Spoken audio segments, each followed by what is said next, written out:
Midlife does not have to be boring. It does not have to be a realization of the misses and the losses, but basically a reflection on how incredible the rest can be. If you were born in the 80s, we're kind of like the last generation to live in a world without tech all day, every day. Once internet was around, I mean, we were on that stuff for 3, 4, 5 hours.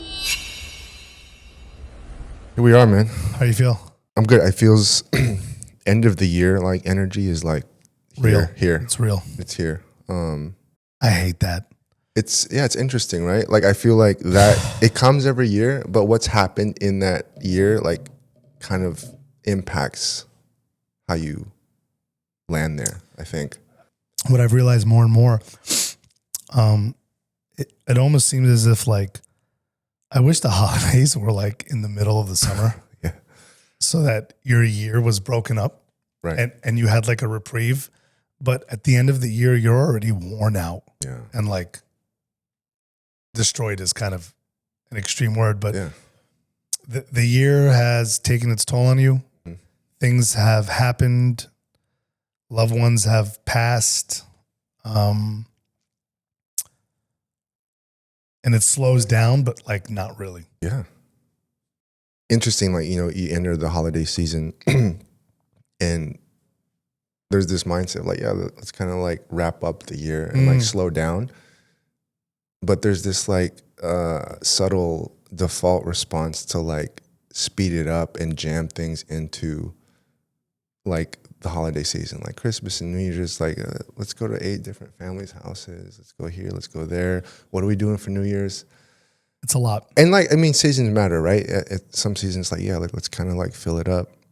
I definitely feel like it's opposite for me this year. It's like, how simple can we do this holiday season and still like enjoy it, That's where I'm at. It's like, I hear you. speaking of end of year things, I want to get just your thoughts on the Midlife Strong. I know, but last time we sat down, it was like, what is this going to be? What are we calling it? What's its identity? Midlife Strong is related to you and I both personally, but I do think there's this season-related interest in midlife. And this is the thought I had earlier. It's like, if you were born in the 80s, mid-80s-ish, we're kind of like the last generation to live in a world without tech all day, every day. And we're entering midlife of like holding these two worlds. How do we integrate them? A lot of us at this age have kids, careers. And it's like, man, Midlife Strong seems like such a courageous invitation to embody that. So unpack that a little bit for me, because you came up with a name, which I thought was great. So maybe you have more insight on what that means for you and for this brand. When you say late 80s, you're like spot on. Because, like AOL. Yeah. These guys don't know what AOL is. The dial-up. So AOL, like 96, 97, like once internet was around, I mean, basically you're done. Yeah. We were on that stuff for 3, 4, 5 hours, however long we can get on it. So late 80s, maybe early 90s, but yeah, that whole new world with our lives being so intertwined and grafted with technology is just a crazy thought of what life was like before then. Midlife Strong to me is the idea that man or a woman, but we obviously are relating to men a lot more closely, is this idea that, midlife does not have to be boring. It does not have to be looked at as my life is close to 50% over. It does not have to be a realization of the misses and the losses, but basically a reflection on how incredible the rest can be because of all the misses and the losses. I think Midlife Strong for me, and this is it's gonna work for a while. Sure. It's gonna marinate. I don't think I have a complete definition of what that is, and it might take. Who knows? It might take a couple of years, but right now, coming into this season several years ago, like I remember, I was really interested, like in a men's dad's Bible study. And it was important for me to, and it's going to seem like I'm picking and choosing, but to be surrounded by guys who were going through the same thing as me. Like I wasn't interested in a Bible study with 19, 20, 21-year-olds. Although I have mentored many people in that age category, but they're going through different things. And so not to sound pretentious, a 20-year-old has a lot to learn from a 40-year-old. A 40-year-old needs a lot of support from 40-year-olds and 50 and 60-year-olds and 80-year-olds and so on.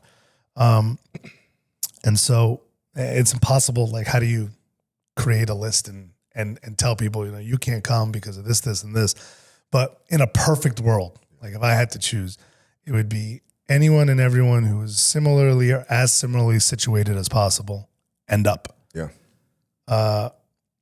And the hope is that it develops into something that is watched by 30-year-olds. 20-year-olds, sure, great. I don't think any of them are gonna care. Yeah. We cared about other things at 20. Sure.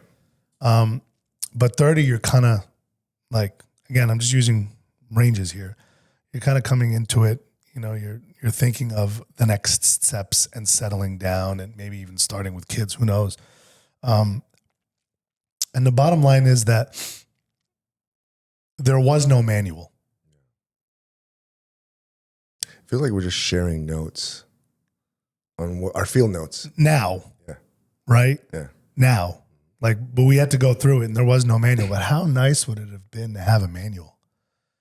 Or something close to a manual that you can just look to and be like, oh, okay, all right. I see that's coming, or I kind of understand that. Or at least my mind is more open to understanding that now because this guy's, kind of similarly situated, and I think that's how I'd like it to develop. I think, again, if I could say that all again, I just want it to be a resource for guys who are going through a tough time, don't understand what to make of it, are not really sure how to process thoughts and emotions, traumas, and are trying to perform at their best. They're trying, they want to. And if they had the information available, maybe they would listen to it. Maybe it would impact some lives. Maybe it would make a gentler father quicker. Mm-hmm. Maybe it would make a gentler husband faster. Maybe it would make a more understanding husband sooner. All the things that I wish now in my life, that I was a more understanding father, that I was a gentler husband sooner. That's going to cascade and everyone's going to benefit. The wives and the kids and the community, the coworkers, the bosses, No, I think that's great, man. And I think two things come to mind in your kind of, I guess, starting definition of Midlife Strong is that I think it will be somewhat of a continual iteration of what it actually is. And I think that's okay. And number two, in regards to who our tribe is or who we're talking to, Seth Godin, he's like author, marketing guy. Mm-hmm. Tribes, the book. I love the word. He wrote a book on it. It's kind of like it boomed, right? It just kind of said, plant your flag and be who and what you are And those who resonate will come. They will come. And I'm not trying to be everything for everyone. Yeah. I'm trying to be something for someone. Not anything for anyone. Right. Yeah. Just something for someone. Yep. Because I know a lot of people right now who are going through a lot of things that I've gone through. And I just love that I could say to them, hey, I get it. I really do. This is this is hard. This is tough. This is really hard. I'll sit in it with you. Let's not sit too long. Yeah. But I'll sit with you. And here's what worked for me. Might not work for you, but I wish I had heard this. Yeah, I was looking for like a phrase or a word that's related to you in regards to like midlife strong and what's like what you're trying to do with this. And like, it's from the trenches. It's not like you're not in like midlife strong and shit show. Yeah, it's both, right? Is what comes to midlife strong shit show. Hopefully we can reverse that. Yeah. Yeah. It's a little parable I want to toss up to you. So there's this old parable, grandfather sitting by a fire, and the grandson looks up at the grandfather and said, man, I have a hard time. I don't know what to do or when to do, right versus wrong, or wise versus unwise. And the grandpa looks at him and says, there's an internal battle in all of us between two wolves. One wolf represents love, strength, and equanimity. The other wolf represents anger, greed, and delusion. And the grandson's there is like, man, kind of thinking about it. And he looks up at his grandpa and says, well, which one wins? And the grandpa says, the one you feed. Yeah.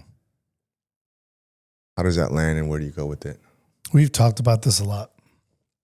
My first thought goes to, I've read it as a Native American parable. I've read it as a Chinese, which is funny. It's not that I think no one knows. It's that I think that this story resonates all over the world, across times, across civilizations. And it doesn't surprise me that it could be told Right. identically in multiple different places. Yeah, what you feed is important. I've learned that the hard way. I have literally learned it the hard way by feeding. We'll call him the bad wolf, right? The thoughts of greed and lust and pride, and the thoughts of anxiety and just useless rumination, right? Like idleness. And not till I got to a very dark place did I realize, I was feeding all the wrong stuff. And a lot of times we don't do it on purpose. Actually, I think most of the times we don't. But what you feed is what develops. If you feed kindness and grace, if you feed positivity, that stuff just grows. And it's really easy to spiral in one direction or the other. Do you have any like personal practices or things that work for you on like a individual level in relation to this parable? What I've been doing for the last 2 years, and I had a very successful exercise doing the 12-step program, not as an alcoholic, but my therapist suggested I do it. And I've talked about it before. It was really eye-opening. It was actually quite beautiful to go through those 12 steps and watch the baggage drop. Now, it's intended for addiction, but there's a lot of other things we're addicted to. Yeah. My therapist prescribed it for me as a remedy to an addiction of thoughts. That's a thing. An addiction to a pattern of thinking. And I was kind of blown away when I started doing it. I was like, I don't have substance abuse problem, but man, I had a thought abuse problem. And one of the exercises that developed from that was a gratitude journal.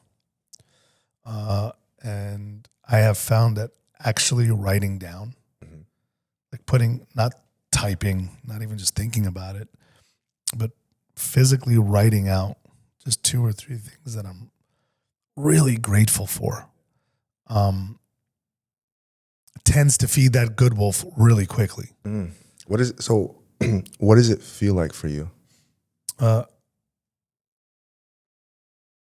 mean, there's a lot of gratitude. Yeah, there's like when you really think like, I'm really grateful that I'm married to a good woman. I'm really grateful that I have a job. Yeah, and not just any job, a job where I get to help a lot of people, not just customers, but employees and coworkers, and I get to have an impact. Sure. I don't think anyone wants to have a bad impact. Yeah. I mean, there's there's always shady characters out there, right? Yeah.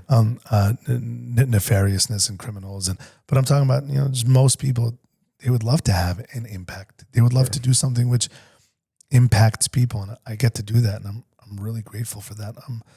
I'm grateful for my health more than ever as I'm getting older. And we talked about rolled out of bed, popped a bone, like I don't even know what happened, and I can't walk, and I'm like, man, when I was 15, 20 years old, the somersaults and the tumbles and the things I could absorb and just keep moving, can't do it anymore. And so even with that, I'm like, there's a lot of people laying up in a hospital bed with a lot of problems. And what that does is allow me really to consider like 2 things. Number one, how blessed I am. Yeah. How truly, truly blessed, despite the problems that are never going to go away.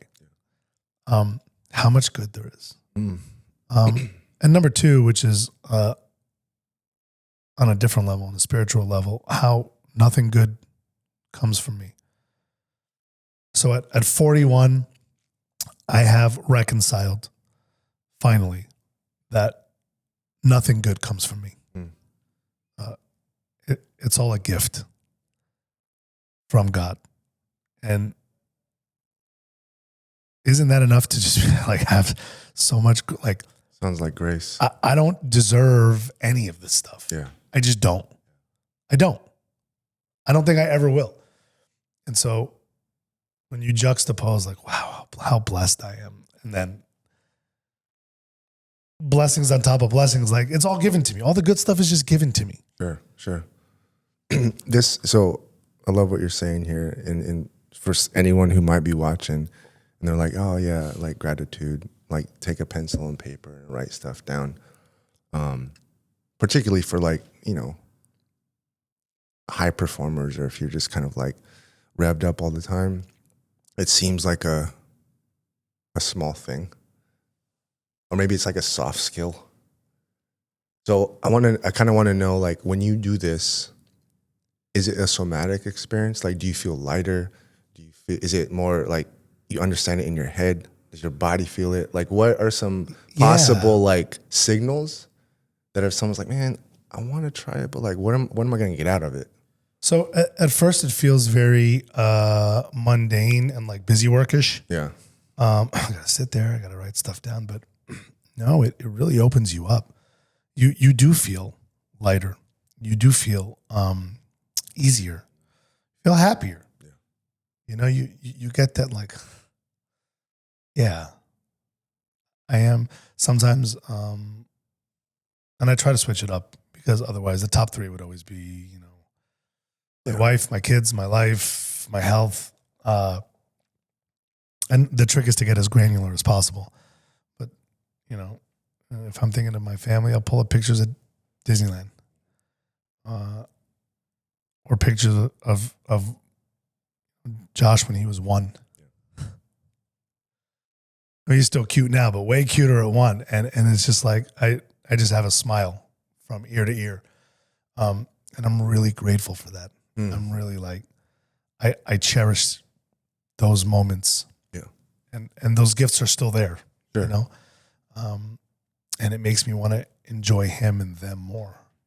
Yeah, no, it is a transformative experience. Yeah. No, I love that. Let's talk about anxiety. Ooh, I remember this is a big one. This is a big one.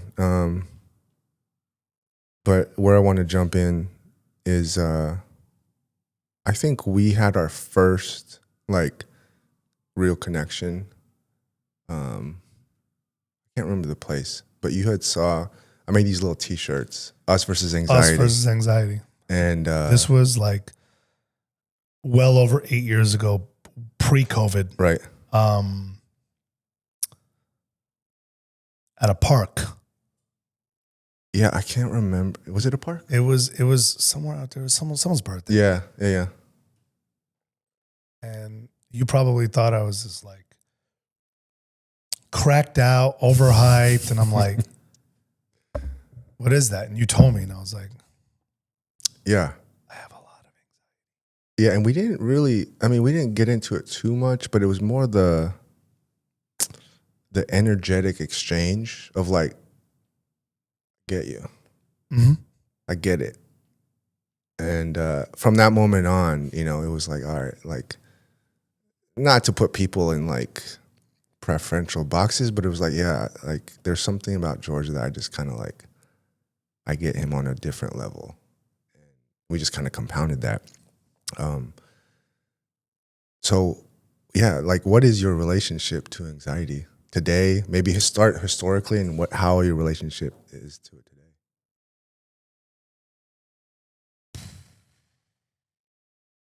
I mean, we can talk about this, and I think we will. Yeah. I think it's kind of that overarching topic that there's so much to talk about. Sure. I have been diagnosed with anxiety and depression a few times. So both. Yeah. Not really knowing it. Like friends for years would, tease lovingly and jokingly, but like not, like I had a nickname, Anxious George. And that was my life. Not understanding that that came from a lot of childhood trauma. And so, we can define it generally. Anxiety is a fear or a worry about something.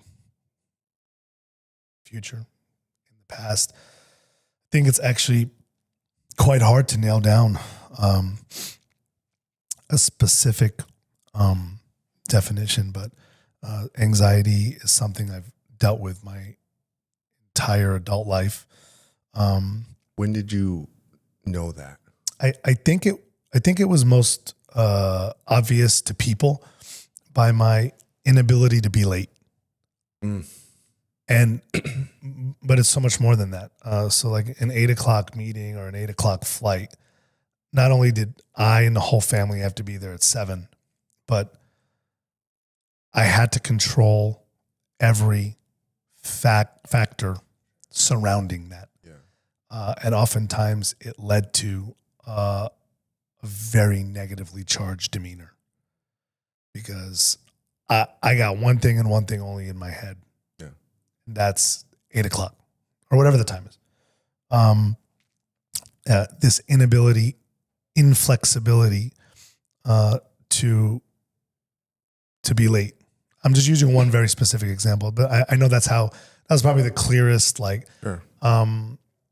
But thinking or overthinking about the way things could play out. Sure. Which I know now, and I've said this before, and I love this quote. I don't know who said it, but and I don't know if someone said it, but it is true. 99% of the things we worry about, like, never happen, except in here. Like, they happen a lot in here, but that's it. And mixing that with a very type A personality and a very high performance job for as long as I can remember is just a disaster, absolute disaster. And it's definitely something I still struggle with, but I understand it a lot better now. So it is palpably less. Sure. I think you can admit, like even a year ago, Yeah, just totally different. You didn't want to see me 10 years ago.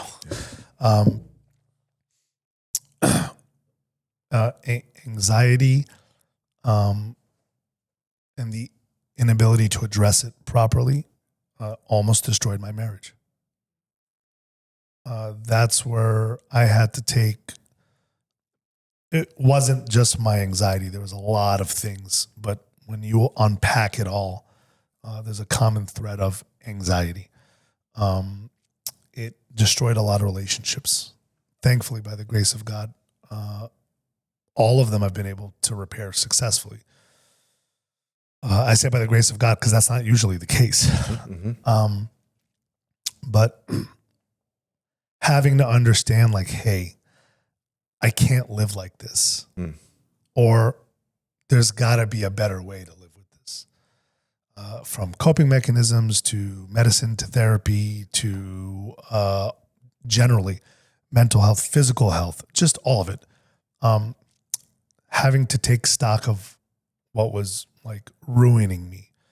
The anxiety caused, I said earlier, a generally negatively charged demeanor, which translated to my wife and kids. My perception on almost every interaction was a negative one. That's a tough way to live. Austin. Super exhausting. And then finally just worrying. Worrying is the easiest one. And it's easy to worry and it's easy not to worry. But it is something that I think I will battle for the rest of my life.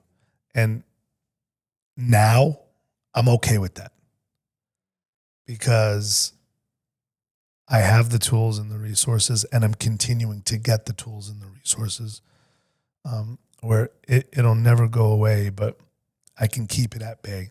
Sure. I can have that internal conversation with myself, which I never used to have. Like, hey,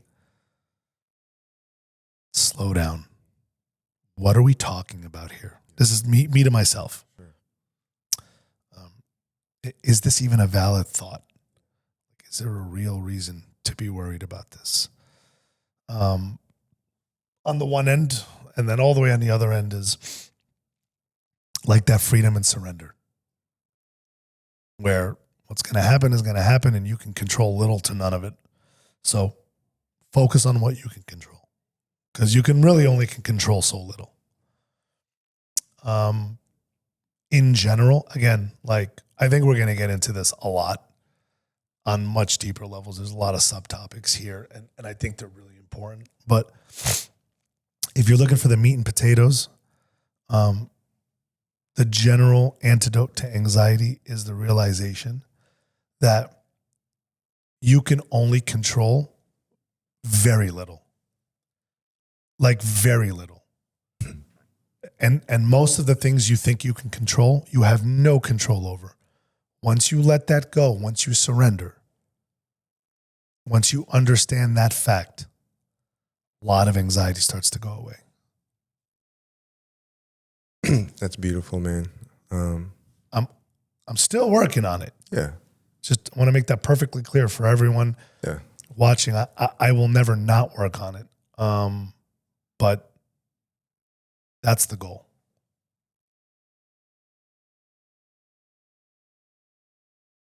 Yeah, a couple things. One, your let go piece at the end reminded me of what Ajahn Chah said. He's like a Thai meditation master. He says, you let go a little bit, you have a little peace. You let go fully, you have full peace. I think there's a huge intersection here with regards to faith. because that's part of it. I know a lot of people are not going to like to hear that. I am definitely not a preacher, but I can't talk about my experiences authoritatively. I think a big part of it was the break in my relationship with God. And so that relationship with God opens the door for a lot of peace.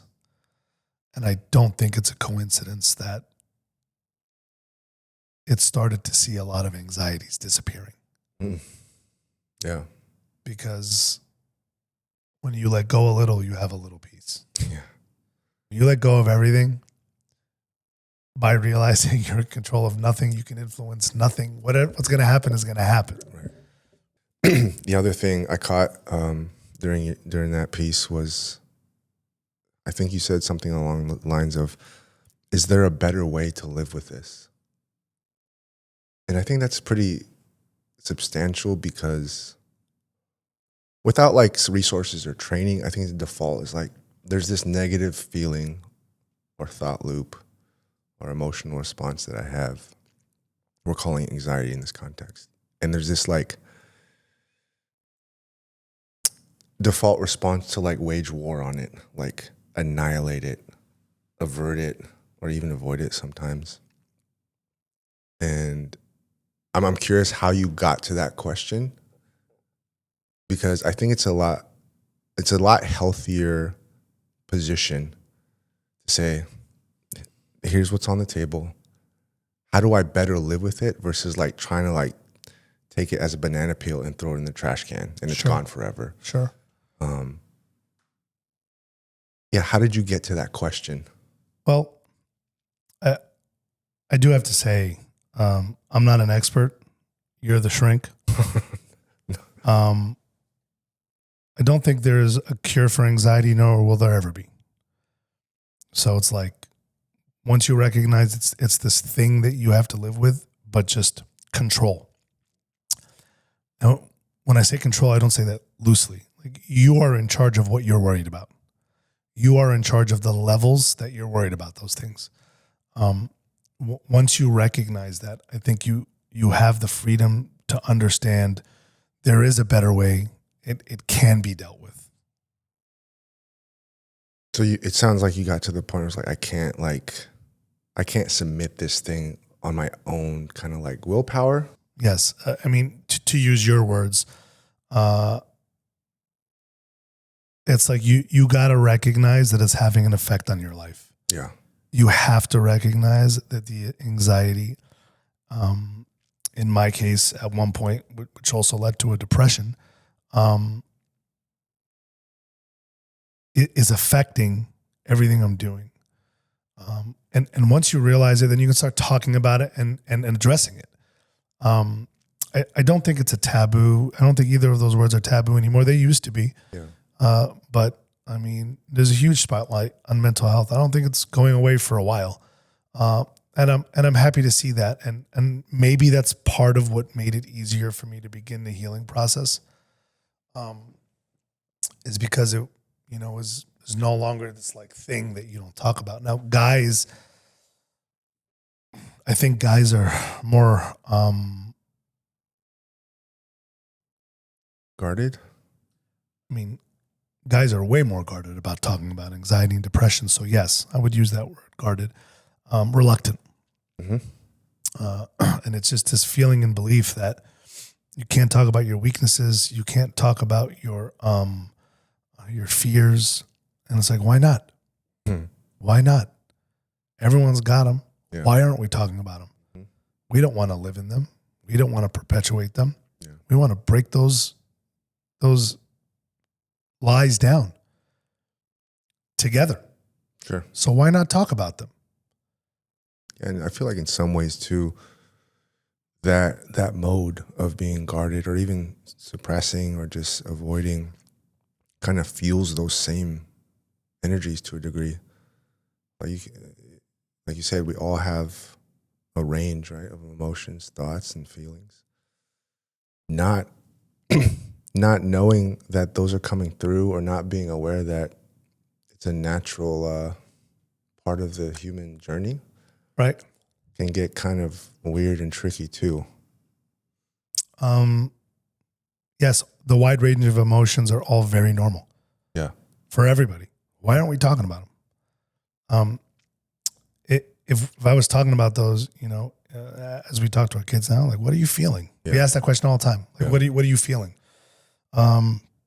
We talk to our kids about, like, what are you feeling? We ask that question a lot. I was never asked that question as a kid. Right. And that question predicates that the feeling is valid. Yeah. And that it's okay to feel what you're feeling. Yeah. And then the next conversation is, okay, we don't have to act on all our feelings. There's responsibility on the backside. Right. But let's talk about it and let's peel it back. For me, anxiety was a mask of many feelings. Oh, that's interesting. Mostly anger. Was the anxiety not able to like breathe and it came out as anger, or like how did it manifest for you? It's combination of both. Yeah. And actually most men, anger problems are actually undiagnosed depression. You know that. And it's okay to say you're depressed. Like, just let it out. It's fine. No one wants to have the conversation that's, how do we make you more depressed? Let's just keep talking about it. Sure. Yeah, of course. The conversation is, let's talk about these things. Let's just speak life to them. Absolutely. And then the minute we do, we could talk about how we can adjust things. Depth psychology, stemming from mostly Carl Jung, but a modern psychologist that kind of is a descendant, if you will, of that form, James Hollis. He like fundamentally changed the way I viewed my own like depression and depression in general. And I'm just paraphrasing what he kind of condones and teaches, but he says if handled with dignity, depression is a way to show you what you've been ignoring. That's beautiful. Say that again. Depression is a way to show you what you've been ignoring. No, say it again. When handled with dignity. Oh, handled with dignity, yes. That's like, yeah, right. Yeah. And you can kind of mine your past, right? And you're like, wow. But even that framework. Yeah. With dignity. Right. Like you can step up to the plate with depression honorably. And not fearfully. Yes. Not from a place of inferiority. Right. Like when handled with dignity. Let's say it again. When handled with dignity. Handled with dignity, depression can show you what you've been ignoring. When handled with dignity, depression can show you what you've been ignoring. Yeah. So true. I think that first part, when handled with dignity, is like the most important part. Yeah. Not with shame or guilt or regret. Because it is a condition that is predicated on so much other hurt and trauma and loss. And when you address those specific things, it's like a game changer. I also think, I'm not speaking from a clinical position here, but that framework feels like, it feels constructive versus like, let's keep you in this loop. Well, that's the thing. That's the thing. Like, again, you're the professional, but I can say this from experience, having gone to several therapists. No one wants to just keep talking about what's making you depressed to make you more depressed. Sure. It's keep talking, get it out. Why? Well, lots of whys. And those whys are basically internal challenges. It's forcing you to come to grips with the thought that has been the basis of this really, really destructive path, because most of it are these thoughts that we allow ourselves to sit in. And a lot of them are not true. And a lot of them are their lies about who we are. Yeah. I experienced some trauma, therefore I am not worthy, therefore she can't possibly love me. That's like, what? Yeah. How did we get from here to there? Right. Yeah. It's a big jump. It's a massive jump. Rather than I experienced some trauma, it really hurt me and damaged the way I receive love. Sure. That doesn't mean she doesn't love me. I need to actually put more time and attention into receiving that love. Yeah.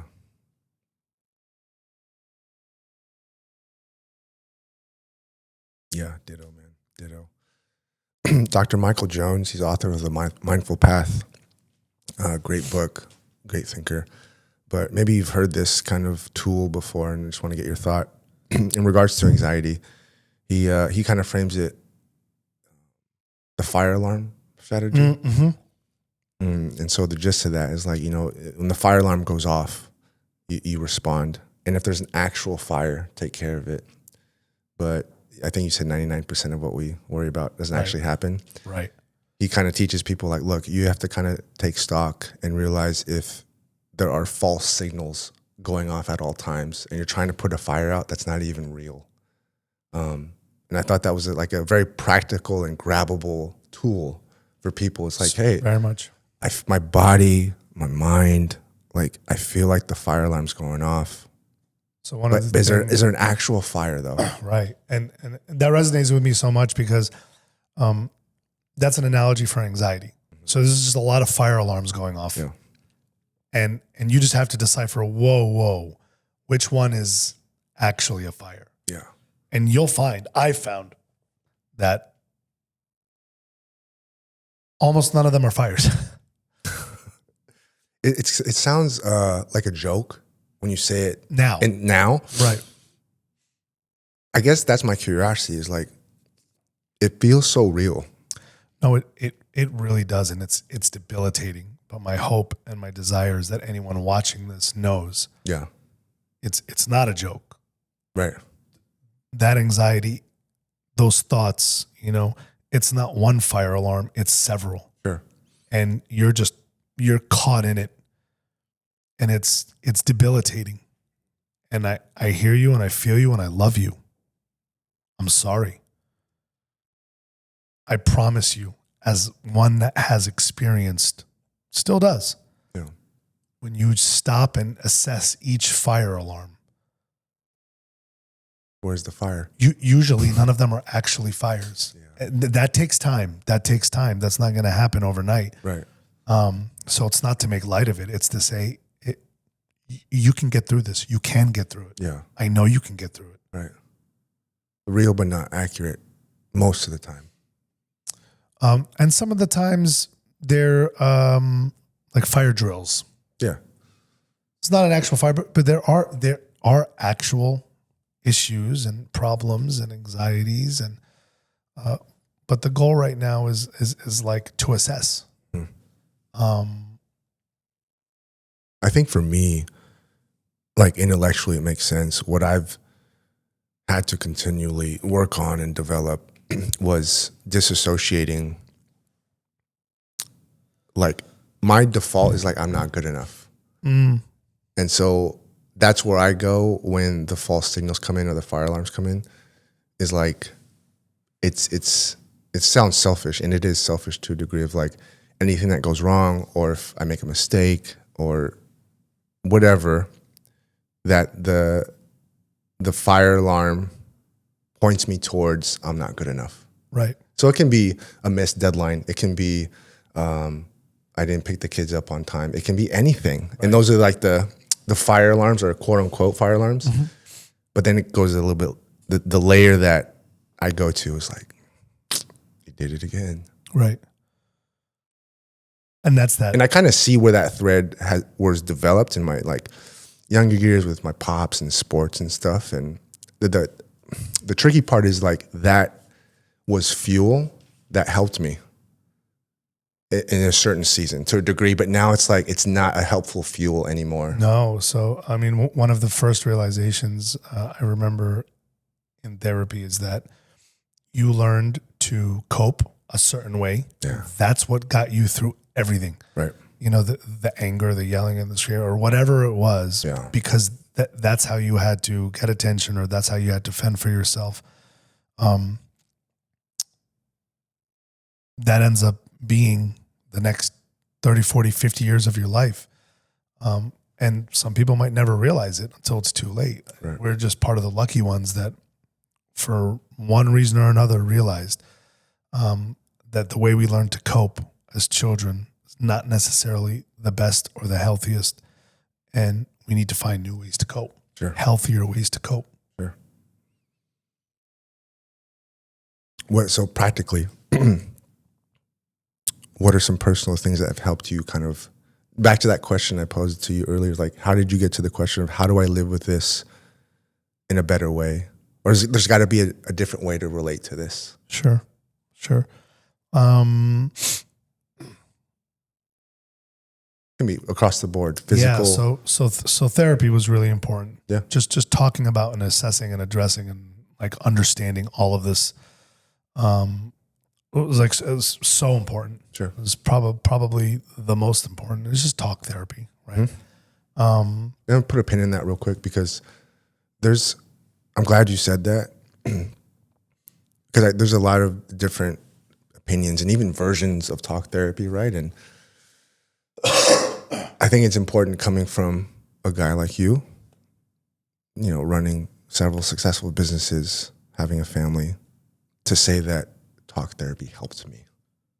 Like off the bat. It absolutely changed my life. Yeah. And look, 2 years later, right? It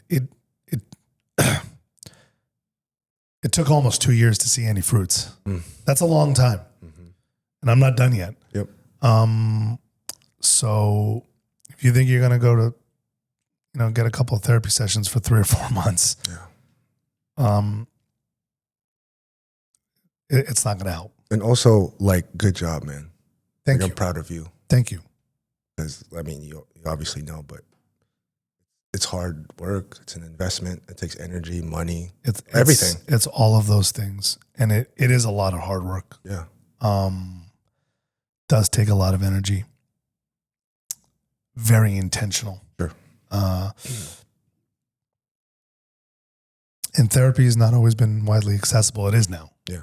Online. And so I encourage anyone that's thinking about it, do it. It's an investment in yourself to talk through a lot of the same negative thought patterns that you've had for so long that have kept you down. Undoing that takes a lot of therapy. And one thing I've noticed in our conversations too is that you have real tools, it sounds like. Yeah. For yourself and whoever's in your world that are readily accessible to you. I mean, it's kind of like the fruits of therapy, right? It's like you kind of develop tools to manage yourself. So that word is so understated. To go through life in general, you need a tool belt, tool chest, whatever. Money is a tool. Emotional intelligence is a huge tool. Education is a tool. It's tools. And within each one of those boxes, there's, there's a dozen types of wrenches, right? Sure. There's hundreds of screwdrivers. And so we're not equipped as kids with the right tools. It is what it is. The sooner we accept it, we can now talk about how do we change that? But we're not born with the right tools. We are not all fortunate to have toolboxes. So I think the formative years, 15 to 25, should be a mission to build a tool chest. And then once you have those tools, you can deploy them accordingly. And there's people out there that are not millionaires, that they're not making ridiculous amounts of money or working impactful jobs, but they're very emotionally aware, high levels of emotional intelligence. Yeah. And they're more successful. There's different types of wealth. I was and in my opinion, much better role models. Mm. And we just have to find those tools. And those tools are like, first you need to know that the tools exist. Yeah. Right? Like, Yeah. like if you see therapy as something like, if you just see stigma Mm-hmm. versus a tool that can unleash a superpower. Sure.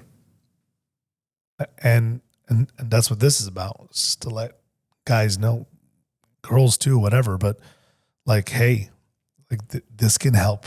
This Absolutely. can help big time. This can change the quality of your life. Yep. It can change the quality of your thinking. Absolutely. I love that. It's beautiful. We're over an hour in. Are we really? I have more, but it's kind of a pivot subjectly. So I just want to know if we want to kind of do closing quotes, rap, or how do you feel? Let's do closing. That'll get us to an hour, and that'll be a lot, right? Yep. Let's start with Dallas Willard again. Hurry is the great enemy of spiritual life in our day. You must ruthlessly eliminate hurry from your life because it's the great enemy of our day. Yeah. I guess let's bring this down to the ground. I can do that. Yeah, please. How are you doing that? I mean, can I trademark this? What I'm about to say, I mean, we should figure out a way to do that. Hurry equals worry. Hoping you got that right. I mean, what I get from that is very simple. Hurry equals worry. Yeah. My entire life has been hurried, which led to me worrying about everything. That's the anxiety, which led to depression and a lot of other nasty things. Sure. We're all told to hurry. We praise and applaud quick turnaround performance, hurry, hurry, hurry, fast life, fast life, fast life. No.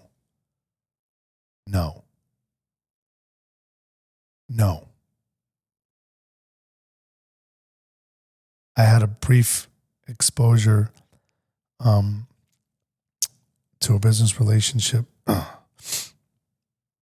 Another CEO who lived faster than I did. Yeah. And I did not think that was possible. Mm-hmm. No joke, that gave me physical anxiety. Being in proximity? Being around him, Oh. thinking, like working with him. Yeah. I mean, I'm already going 140 miles a minute. Sure. This guy wants just to push 190 all day, every day. Hey, good for you, buddy. Yeah. You're missing out on a lot. Sure. You're gonna look back because the schedule has been so full, moving so fast. It is a statistical impossibility for you to be present. Yeah. Ever. Right. When you're 87, I can't even, like, I'm actually getting physical anxiety right now thinking about it. Sure. Sure. That was a defining moment in my life.